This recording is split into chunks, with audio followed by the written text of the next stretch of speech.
নাগরিক যান্ত্রিকতা, কোলাহল, দূষণ পেরিয়ে বাগেরহাটে এলে যে সৌন্দর্যে নিশ্চিতভাবেই আপনার মন হারাবে তা হলো এই ঐতিহাসিক ঘোড়াদিঘি।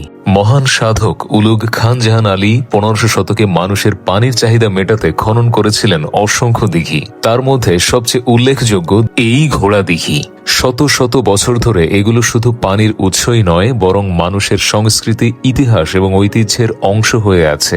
ঘোড়াদিঘির চারপাশ ঘিরে রয়েছে সবুজের সাম্রাজ্য, রয়েছে ছায়াশনিবিড় শীতল প্রাকৃতিক পরিবেশ, শতবর্ষী হাজারো বৃক্ষরাজির পাশাপাশি রয়েছে উঁচু নারকেল গাছ, তাল গাছ, আরও নানা প্রজাতির গাছপালা, যেগুলো দিঘিকে করেছে আরও মনোমুগ্ধকর। পানির নীল সবুজ ঢেউয়ের মাঝে ভেসে ওঠে আকাশের প্রতিচ্ছবি। ভোরের সূর্যোদয়ে পানির উপর লাল কমলার ঝলক যেন এক টুকরো চিত্রকর্ম। দিঘির পাড় ঘেঁষে তৈরি করা লম্বা ওয়াকওয়ে ধরে হাঁটলে যে কারোরই মন প্রশান্ত হবে। সাথে বিশ্রাম নেওয়ার জন্য বা দিঘির সৌন্দর্য উপভোগ করার জন্য রয়েছে সুন্দর সুন্দর সিটিং অ্যারেঞ্জমেন্ট।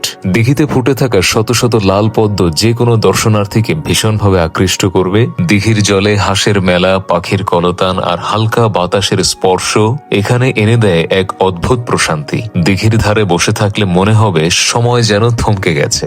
বাংলাদেশের বিশ্ব ঐতিহ্য 60 গম্বুজ মসজিদ এলাকায় এই ঘোড়াদিঘি অবস্থিত। ইতিহাস জানতে, ধর্মীয় অনুভূতি বৃদ্ধি করতে আর প্রকৃতির সাথে মিশে যেতে প্রতিদিন অসংখ্য মানুষ এই স্থানটিতে ভিড় জমায়। ঘোড়াদিঘি শুধু ইতিহাসের সাক্ষী নয়, এটি প্রকৃতির এমন এক শান্ত নিবাস যেখানে এলে মন হারিয়ে যাবে যুগ যুগ ধরে।